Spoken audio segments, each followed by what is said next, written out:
শুইরা লাও। ইবনে সাবাত চুরি করে যখন একটা হাত নাই, মনে আসেনি বাবা তাড়াতাড়ি যেতে হবে, চুরি করে সব কিছু গুছায় রাখলেন। ইবনে সাবাত চুরি করিয়া লয়ে যাবে গো। এমন সময় হুজুর তাহাজ্জুদের নামাজ শেষ করিয়া সালাম ফিরে আস্তে আস্তে চলে আসেন খাজা কেমক জুনায়েদ বাগদাদি। এসে দেখে চোরের সবকিছু চুরি করে দাঁড়ায় আছে, বাঁধতে পারছে না, হাত নাই। এক হাত না থাকার কারণে এক হাত দিয়ে গুছায় দাঁত দেখি রশি বাঁধতে চায়, বাঁধতে পারে না। পিছন থেকে কয় বাবা দেখেন ওলি আল্লাহদের কি শান কি মান, ডাক দে কয় বাবা একটু ধৈর্য ধরো, আমি বেঁধে দিই। কয় তুমি কে? কয় তুমিও যা আমিও তাই। আল্লাহু আকবার বলেন, আরো জোরে বলে নাই যে আমি চোর, কিন্তু বলছে বাবা তুমিও যা আমিও তাই। কয় আপনি বলে তুমি তো বাঁধতে পারছো না, কাঁপতেছো মনে হয় ক্ষুধার্ত অবস্থাতে। বলে হ্যাঁ ক্ষুধার্ত অবস্থা, দাঁড়াও কিছু খাবারের ব্যবস্থা করে দিই। আল্লাহর ওলি জুনায়েদ বাগদাদি খাবারের সন্ধানে চলে গেলেন। চোরে মনে করে নিশ্চিত বাড়ির মালিক, না হলে খাবারের কথা বলবে কেন। আবার বলতেছে তুমিও যা আমিও তাই। চিন্তা করে যেহেতু বলছে চোর হতে পারে আবার মালিক হতে পারে, বড় প্রেশারের মধ্যে আছে। উনি ভিতরে যায় এক গ্লাস দুধ আনিয়া কয় বাবা লও। সুবহানাল্লাহ কইতেন নি? আরো জোরে এই নাও খেয়ে নাও।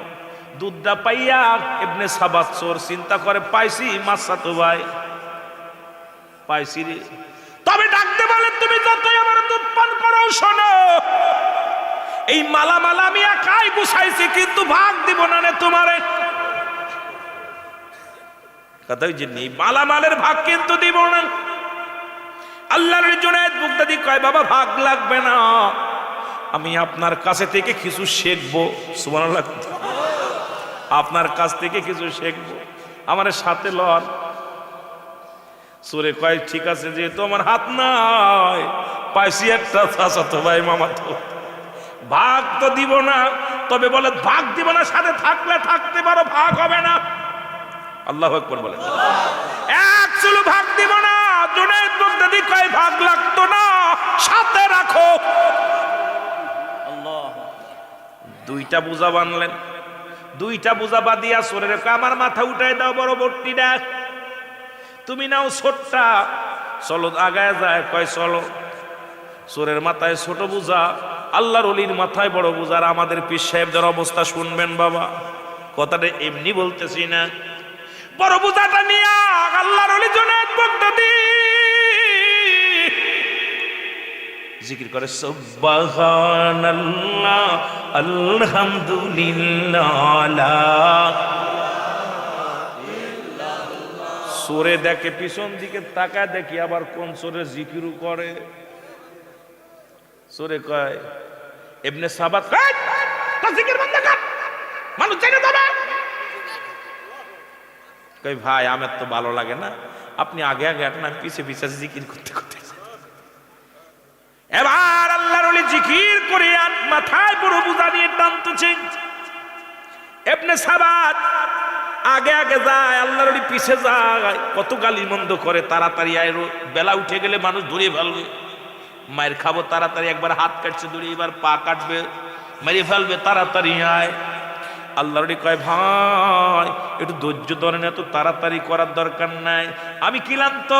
কারণ আল্লাহর ওলি দুনিয়ার মুখাপেক্ষী ছিলেন না।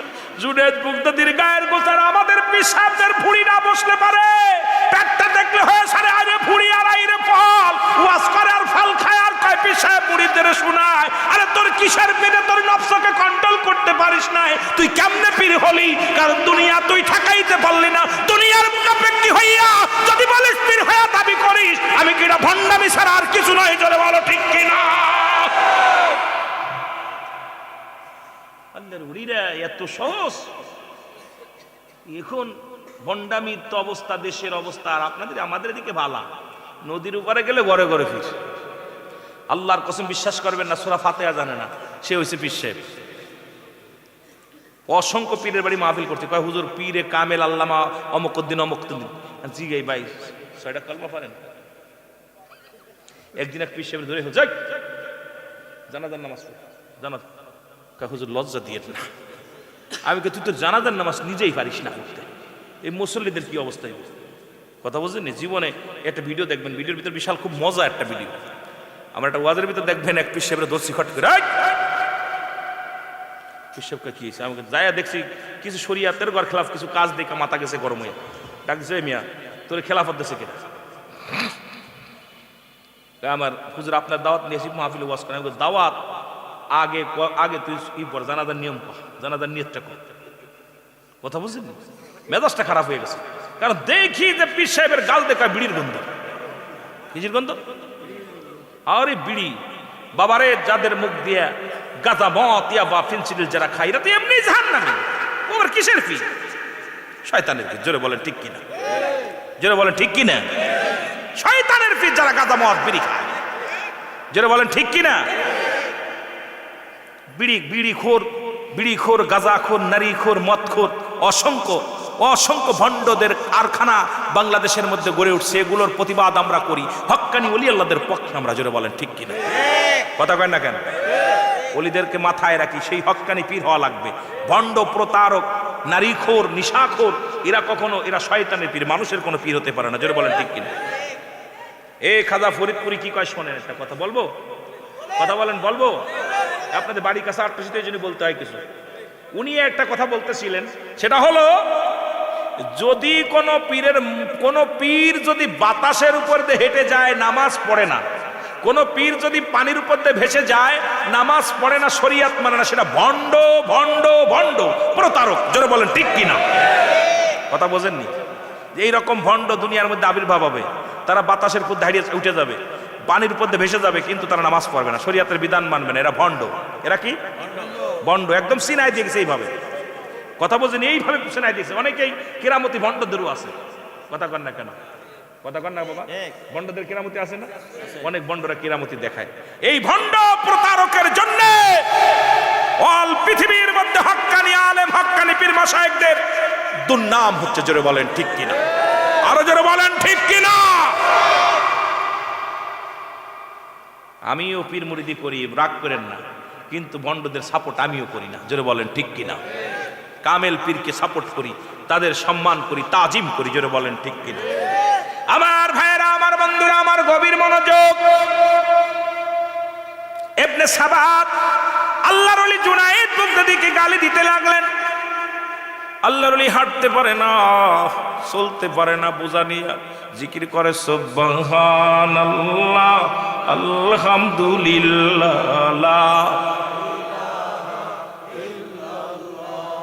ইবনে সাবাত রাগ করিয়া আল্লাহর ওলি ধাক্কা মেরে ফেলে দিলেন। জমিনের মধ্যে পড়ে যাইয়া রক্ত সরে গা দিয়া প্রতিবাদ করেন, আরে কেমন পীর, কেমন আল্লাহর মাহবুব বান্দা। জুনায়েদ বাগদাদী বলে, ভাই গায়ে বল নাই উঠতে, বল নাই তা চুরি করতে আসিস কেন? তাই কেন চুরি করতে আসিস? আবার ভাগ চাস? একটা কানা করির ভাগ দিব না। জুনায়েদ বাগদাদী কয়, বাবা ভাগ দেওয়া লাগবো না, সাথে রাখেন, আমি আপনারে পৌঁছায় দিতেছি। এরপরে বিশাল একটা ব্রিজ বাদে লম্বা আলোচনা। বড় একটা ব্রিজ উঠতে পারে না, ঢালু জায়গা উঠতে পারে না। জুনায়েদ বাগদাদী জমিনের মধ্যে পড়ে যায়। জুনায়েদ বাগদাদীর গায়ের মধ্যে লাথি মারে। ইবনে সাবাত এসে লাথি মারে, চড় মারে।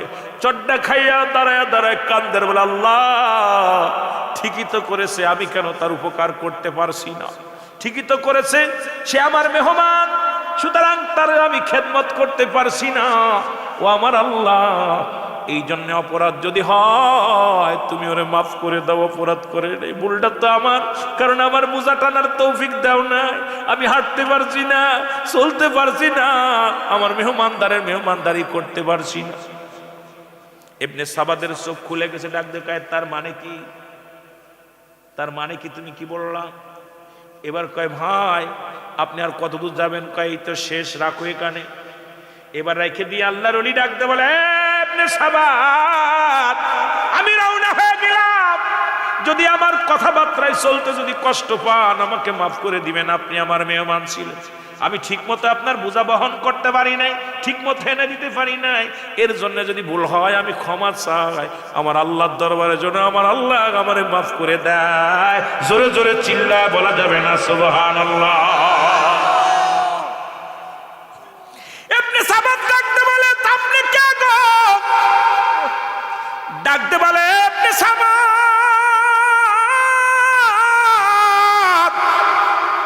যে বাড়িতে চুরি করতে গেছিল এই বাড়ির মালিক আমি। কেমন দেখেন আমরা চোরের ধরে ঘুষে, আহারে আপনাদের গোপালগঞ্জের কারে ওই যে এক পাগল মুজাম্মেল নাকি, আহা বাতের জন্য গেছে ওইটালে, আর আমার দেশের যুবকরা তারা পিটায় মেরে ফেলছে, মোবাইল চোর বানায় পিটায় ফেলছে। আর আল্লাহর ওলিরা চোর রে ভালো বানাইছে, আর এরা কত বড় জানোয়ার হয়েছে লেখাপড়া করে, যে একটা মাথা মেন্টাল পাগল মানুষ তারও মেরে ফেলতেছে। যেটা বলেন ঠিক কি? কষ্ট লাগে। আপনাদের গোপালগঞ্জেই তো, গোপালগঞ্জ না কি ছিল, বরগুনা, বরগুনাতে মোজাম্মেলের বাড়ি বরগুনা না, বরগুনার পাগল, আহা তারে মারতে খাওয়াইছে আর মারছে, খাওয়াইছে। কেমন নিকৃষ্ট মানুষগুলো। রাসূলের পিঠের উপরে নারী ভুঁড়ি রাখছে, নবীর আদর্শ দেখছেন। রাসূলুল্লাহর নামাজ দাঁড়াইছে, পিঠের উপরে নারী ভুঁড়ি রাখছে, নবীজি কষ্ট করে সিজদা থেকে উঠে বলছেন আপনাদের আনতে কষ্ট হয়নি? আল্লাহু আকবার বলেন না? দেখছেন নবীজি কি বলতেছে, তোমাদের আনতে কষ্ট হয়নি? আমার নবীজির পিঠ বুড়ি কাটা দিছে পথের মধ্যে। রাসূলুল্লাহ বলছে বুড়ি মারে না দেখে এক পরের দিন বুড়ির খবর নেছে, যায় দেখো অসুস্থ। বলছে মাগো আজকে কাটা যেহেতু নাই, মনে করলাম আজকে বুড়িমা খোঁজ নিয়ে দেখে বুড়িমা অসুস্থ। নবীজি মাথায় হাত বোলাই দিচ্ছে, সুবহানাল্লাহ বলেন। কি আদর্শ ছিল রাসূলুল্লাহ! আর আমাদের কি আদর্শ? নবীজিকে দিয়ে বাইয়িনাত, উত্তম ব্যবহার, উত্তম আখলাক, উত্তম চরিত্র। উম্মতি মুহাম্মাদের তো সেই চরিত্র হওয়ার দরকার ছিল, যেটা বলেন ঠিক কিনা? আমাদের সেই চরিত্র হওয়ার দরকার ছিল না? কথা কন না কেন? সেই চরিত্র আমাদের মধ্যে নাই। এটা বড় কষ্ট লাগে মাঝে মাঝে। ইবনে সাবাত বলে ভাই আপনি আগে বললেন না কেন? আমি তখনই মনে মনে বুঝতে পেরেছি আপনি বাড়ির মালিক। যখন আমার দুধ খাওয়াইলেন, বলে ভাই আপনি আমার বাড়িতে গেছেন, আমি ঠিক মতো মেহমানদারি করতে পারি না, আপনার কোনো উপকারে আসতে পারি না, গায়ের মধ্যে বল নাই, আমি মালামালগুলো টেনে নিলাম আপনাকে দিয়ে গেলাম।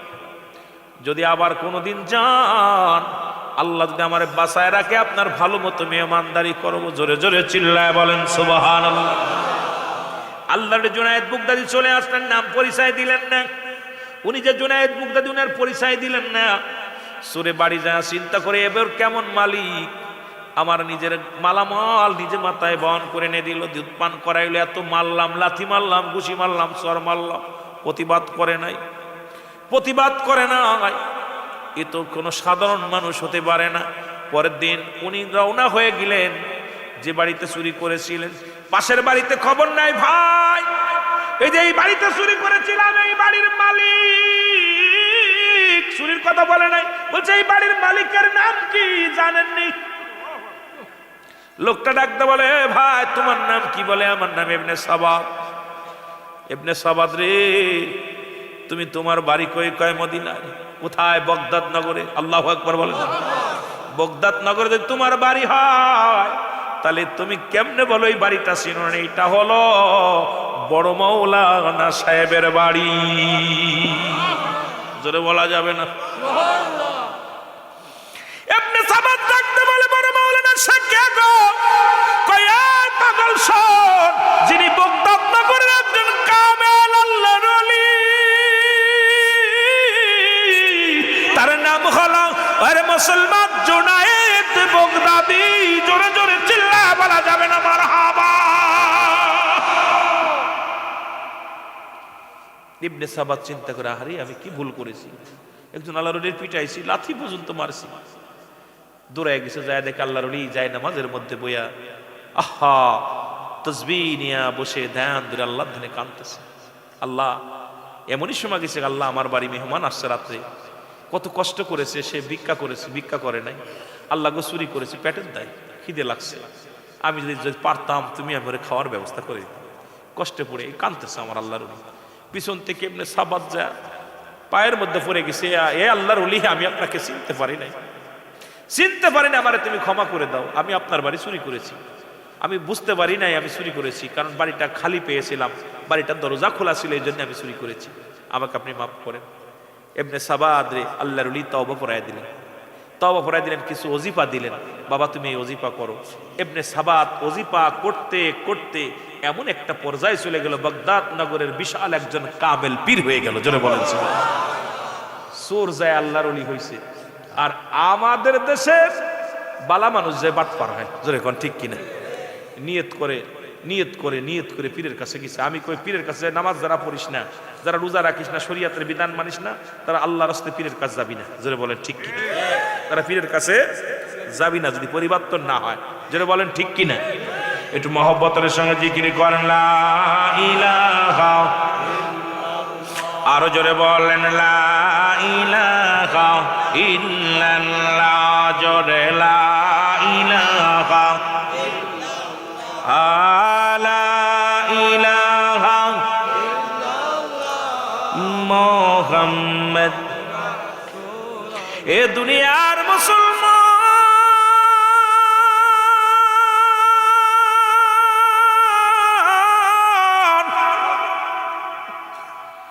আল্লাহ রাব্বুল আলামিন জাহান্নামীদের জন্য 7টা জাহান্নাম প্রস্তুতি করে রাখছে।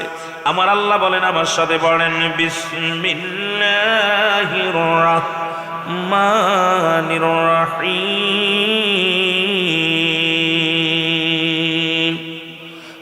উইদ্দাত লিল কাফিরিন। আল্লাহ বলে কাফের বেঈমান যারা অস্বীকার করবে, শুনে নেন, এই দুনিয়ার মধ্যে আল্লাহর বিধান জাহান্নামে যারা কারা, শুনে নেন। এবার এই 7টা জাহান্নাম প্রস্তুতি করে রাখছে কাদের জন্য, এটা আমাদের আগে জানার দরকার, আগে বোঝার দরকার। এই জাহান্নামীদের অংশ, জাহান্নামীরা শুনে নাও মুসলমান, এই দুনিয়ার অধিকাংশ মানুষগুলো জাহান্নামে যাবে, শিরকি গুনাহ করবে। এই দুনিয়ার মধ্যে তারা, দুনিয়ার মধ্যে প্রথম বলেছিলাম সূরা ইখলাস পড়েছিলাম, আল্লাহ সারা দুনিয়ার মধ্যে যারা এলাভাব বেড়ে মুসলমান, আমার আলোচনায় চলে যায় তাড়াতাড়ি, একটু আগে আসি, তারপরে যদি সময় পায়। মুসলমান শুনে নাও, অধিকাংশ মানুষগুলো যারা দুনিয়ার মধ্যে আল্লাহ ব্যতীত অন্যর ইলা বানাইবে, আল্লাহ ব্যতীত অন্যর কাছে সাহায্য চাইবে, আল্লাহ ব্যতীত অন্য মানুষের পরা কি হয়ে যাবে, তাদের অধীনস্থ হয়ে যাবে রে মুসলমান। আল্লাহর প্রতি তাদের মুসলমান, দুনিয়ার মুসলমান আল্লাহর মুখাপেক্ষী না হইয়া দুনিয়ার মুখাপেক্ষী হয়ে যাবে। এই মানুষগুলো জাহান্নামে চলে যাবে, জোরে বলো আল্লাহু আকবার। এ মুসলমান শোনো শোনো, আবার এর মধ্যে 3 শ্রেণী মুসলমান, 3 শ্রেণী আলেমদেরকে জাহান্নামে দেয়া হবে। 3 শ্রেণী আলেম ঢুকবে, আগে আলেমদের কথা বলে আসি। এলেম অর্জন করার পরও জাহান্নামে যাবে। তাদের 3 শ্রেণী। নাম্বার 1, যে ব্যক্তি এলেম অর্জন করেছে দুনিয়া অন্য মানুষকে ঘায়েল করার জন্য, শুধু এলেম অর্জন করেছে, অন্যকে পরাজয় করবে, অন্যরে কি করবে, তারে দুনিয়ার মধ্যে অপমানিত করবে, নিজের এলেমের বহর দেখাইবে রে মুসলমান। এই সমস্ত আলেমগুলো জাহান্নামে চলে যাবে। 2 নাম্বার আলেম যারা এলেম অর্জন করেছে রে মুসলমান, দুনিয়া কামানোর জন্য, গাড়ি নারী বাড়ি এই মোলপলা দুনিয়া কামানোর জন্য যারা দুনিয়ার মধ্যে এলেম অর্জন করেছে, এই সমস্ত আলেমরাও জাহান্নামের মধ্যে চলে যাবে। ও মুসলমান, 3 নাম্বার আলেমও জাহান্নামে যাবে যারা এই দুনিয়ার মধ্যে যশ খ্যাতি নাম বাড়ানোর জন্য, আমি রুহুল আমিন বড় আলেম, আপনি বড় আলেম, মানুষ বলবে রুহুল আমিনের মতো আলেম আর জগতের মধ্যে নাই। এই গৌরব এই 3 শ্রেণী আলেম ইয়াউমুল কিয়ামতের ময়দানে আমার আল্লাহ ছুঁড়ে মারবে জাহান্নামে। এখন বাংলাদেশের দিকে তাকাইলেই দেখা যায় 3 শ্রেণী আলেমে ভরপুর হয়ে গেছে। জোরে জোরে চিল্লায় বলেন ঠিক কিনা? আগে আমাদের কথাটা বলে নিলাম, কথা বুঝেননি? আপনারা কইবেন হুজুর আপনারা কি দোয়া তুলসীর পাতা? না, আমরা দোয়া তুলসীর পাতা না, এই জন্য আমাদের ডাগে মারি, কথা বুঝেননি? এই জন্য 3 শ্রেণী আলেম। নাম্বার 1, এখন আমরা অধিকাংশ এলেম অর্জন করি মানুষকে ঘায়েল করতে হবে। ওই বক্তা কি ওয়াজ করতে, যেগুলো ধরে কথা বুঝেন। এই 3 শ্রেণী আলেম এখন আমাদের মধ্যে বেশি পাওয়া যাচ্ছে, জোরে বলেন ঠিক কিনা?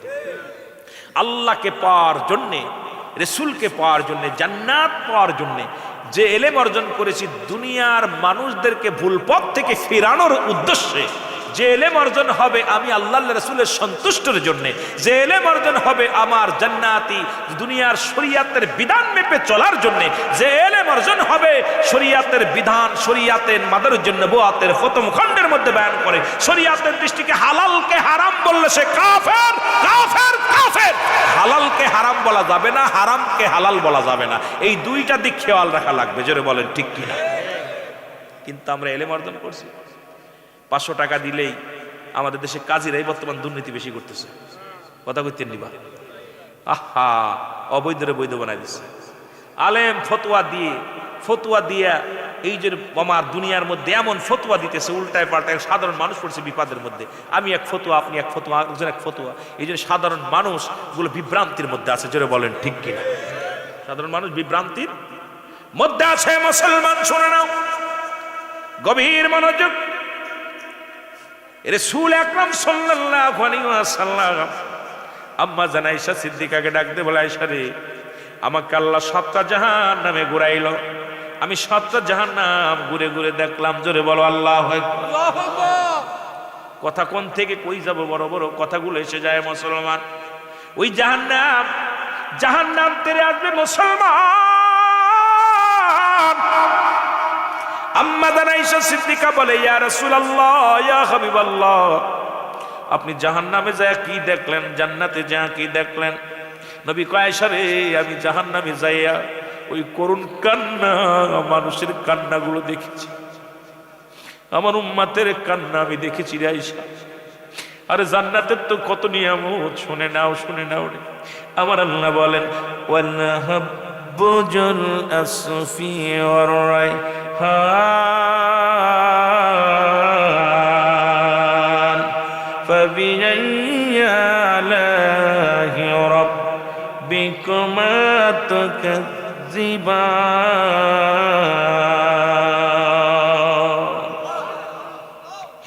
আল্লাহ ডাকতে বলে, বান্দা শুইনা লও,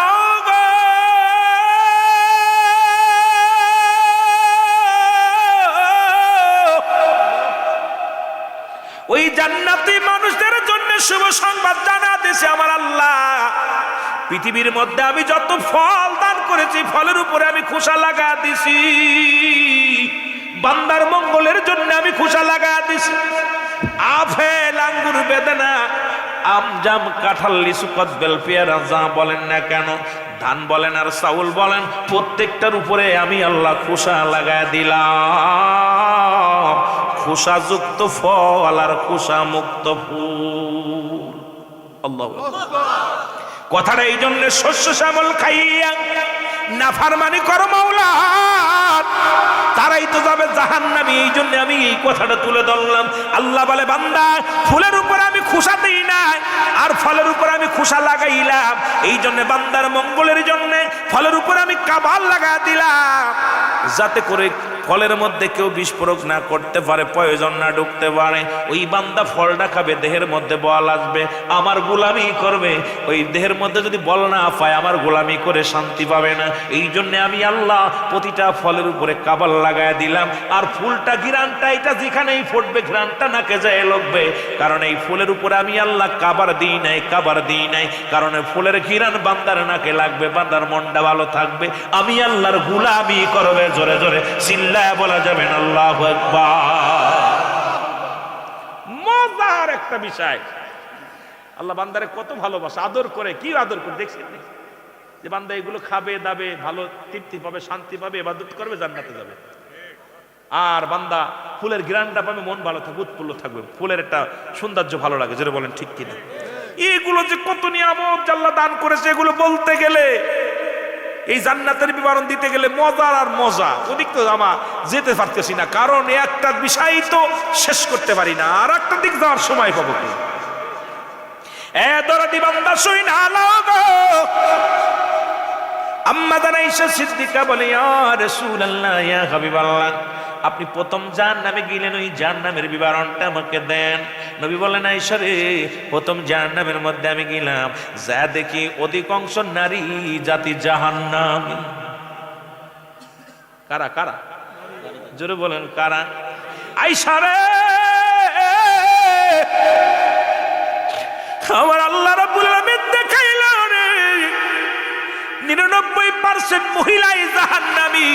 100 ভিতরে 90% প্রায় একমাত্র কয়েক % বা তার অধিকাংশ মানুষই জাহান্নামী। আমার মা বোনের অনেক কাছে ওয়াজ কিন্তু জাহান্নামের দিকে যায়, আবার শরিয়াত তরিকাতের দিকেও চলে গেছে। খালি একটা বিষয় না, মাথা হলো এটা ঘুরায় কত দিকে আনতে হয়। কারণ সামাজিকতা একদিকে গেলে চলবে না। মানুষগুলো বসেছে কিছু নেওয়ার জন্য, মারা শুনে নাও, মাইকের আওয়াজ যত দূর যায় আমার মা বোনেরা শোনো। আম্মা জান বলি, ইয়া রাসূলুল্লাহ, ইয়া হাবিবাল্লাহ, আপনি কি শুনাইলেন? কাইসারে আমি দেখলাম ওই নারীরা জাহান্নামের মধ্যে ছটফট করে। আমার নবী বললেন, বলা পর আয়েশা বলে, ইয়া রাসূলুল্লাহ, কেন তারা জাহান্নামী?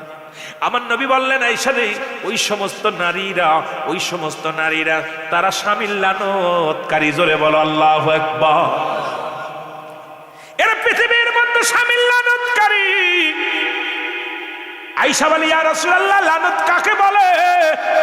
নবীজি বললেন, লানত হলো যে সমস্ত নারীরা স্বামীকে অভিশাপ দেয়, স্বামীকে গালি দেয়। ও আমার মা বোনেরা শোন, ভালো করে শুনে নে। ওরে মা, ও মা শোনো, ও মা শোনো, তোমরা স্বামীর লানত করবা না, স্বামীকে গালি দিবা না, স্বামীকে অভিশাপ দিবা না। যদি জান্নাতে যেতে চাও তাহলে স্বামীরকে সন্তুষ্ট করে যাও। আম্মা জান বলতেছেন, ইয়া রাসূলুল্লাহ, ইয়া হাবিবাল্লাহ, ওই লানত কি বুঝায় দেন আমারে? নবী বললেন, যে সমস্ত নারীরা তার স্বামীকে গালি দেয়, স্বামীকে অভিশাপ দেয়, এই সমস্ত নারীদের সমস্ত আমল বরবাদ করে দেয়া হবে, ওই জাহান্নামের মধ্যে ছুঁড়ে মারা হবে। জোরে জোরে চিল্লায় বলা যাবে না আল্লাহু আকবার। এর নারীদের কথা বলে আসি। নবীজি বললেন, রে আয়েশা, আর একটু পরে যা দেখলাম আরেকটা জাহান্নামের মধ্যে, দ্বিতীয় জাহান্নামের মধ্যে যা দেখি রে আয়েশা, একদল নারীদের মাথার উপরে আগুনের সাপ ঠুকায় কাকমাট মাছ দিকায়। বলি, ইয়া রাসূলুল্লাহ, ইয়া হাবিবাল্লাহ, হাকিকত কি? বলে, আয়েশা রে, এই সমস্ত নারীরা বেগানা পুরুষের চুল দেখাইছে। যে সমস্ত নারীদের ওয়াজটা আগে করি, জাহান্নামে সবাই তো যাবে, নারীও যাবে, পুরুষও যাবে, জাহান্নামে জিনও যাবে, মানুষও যাবে। এ বাবা শোনো, দুইটা জাতের বিচার হবে, জিন এবং মানুষের বিচার হবে। বিচার করে জান্নাত জাহান্নামে দিবে। আগে একটু দেখে আসি নবীজি মিরাজে যায় কি দেখলো জাহান্নামে। এই মা বোনেরা শুনে রাখ, ভালো করে শুনে রাখ, যে সমস্ত নারীদের চুল বেগানা পুরুষে দেখবে, ইয়াউমুল কিয়ামতের ময়দানে এই চুলের মধ্যে, মাথার মধ্যে কাক ঠুকায় মস্তিষ্ক গুলো খাইবে। ইয়া রাসূলুল্লাহ, ইয়া হাবিবাল্লাহ, নবী গো, এরপরে জাহান্নামে যায় আপনি কি দেখলেন? নবী বললেন, আয়েশা রে, এরপরে জাহান্নামের মধ্যে যা দেখলাম, এক শ্রেণী মানুষের, এক শ্রেণী মহিলাদের গায়ের মধ্যে আগুনের শাড়ি পরানো আছে, আগুনে গায়ে দেয়া আছে। ইয়া রাসূলুল্লাহ, ইয়া হাবিবাল্লাহ, কারণ কি? বলে, এই সমস্ত মেয়েরা জর্জেট পাতলা কাপড় পরিধান করত, যাদের পিঠ প্যাট দেখা যেত। আমার মা বোনেরা যারা আজকুয়া শুনতেছিল, আমার বাবারা তো সামনে বসে আছে, আগে মাদের একটু দিয়ে আসি, যদি একটা মা ভালো হয়, যেহেতু নবীদের মা